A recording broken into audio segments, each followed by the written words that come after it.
As an architect എല്ലാ പ്രൊജക്ട്സിലും എന്തെങ്കിലുമൊക്കെ ഒരു ചാലഞ്ച് ഉണ്ടാവും. പക്ഷേ ശ്രീപാദസുധ എന്ന് പറയുന്ന ഈ ഒരു കൊച്ചു വീട്ടിൽ ചാലഞ്ചസ് എന്ന് പറയുന്നത് ടെക്നിക്കൽ അല്ലായിരുന്നു, it was more emotional.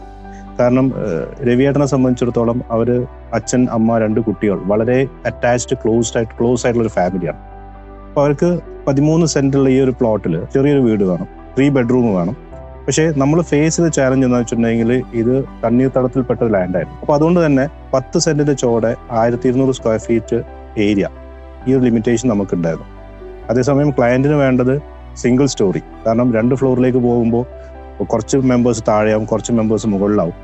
So ആ ഒരു ഇമോഷണൽ അറ്റാച്ച്മെന്റ് അവിടെ വന്നു. അതുപോലെ ഉള്ളിൽ കുറച്ചൊരു ലൈറ്റിംഗ് വേണം, നല്ല രീതിയിൽ വെന്റിലേഷൻ വേണം. ഇതൊക്കെ നോക്കുമ്പോൾ ആർക്കിടെക്ചറെ സംബന്ധിച്ചിടത്തോളം പ്ലാന് സ്പ്രെഡ് ഔട്ട് ആകുമ്പോൾ ഓട്ടോമാറ്റിക്കലി അതിന്റെ ഏരിയ കൂടും.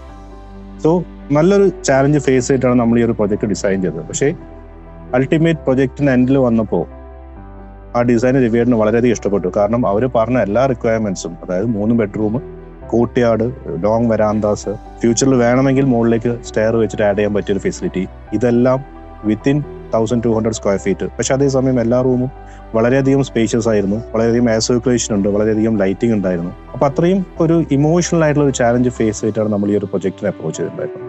ഏതൊരു ചാലഞ്ചിങ് സിറ്റുവേഷനിലും ക്ലയന്റിന്റെ ബഡ്ജറ്റോ കോൺസെപ്റ്റോ റിക്വയർമെന്റ്സോ ഹേർട്ട് ആവാതെ നമുക്കത് എങ്ങനെ ക്രിയേറ്റീവായിട്ട് നല്ലൊരു ഔട്ട്പുട്ട്, നല്ലൊരു പ്രൊഡക്റ്റിലേക്ക് എത്തിക്കാൻ പറ്റും എന്നുള്ളതാണ് ബി സൈറ്റ് ലിയറിന്റെ സക്സസ് പോയിന്റ്.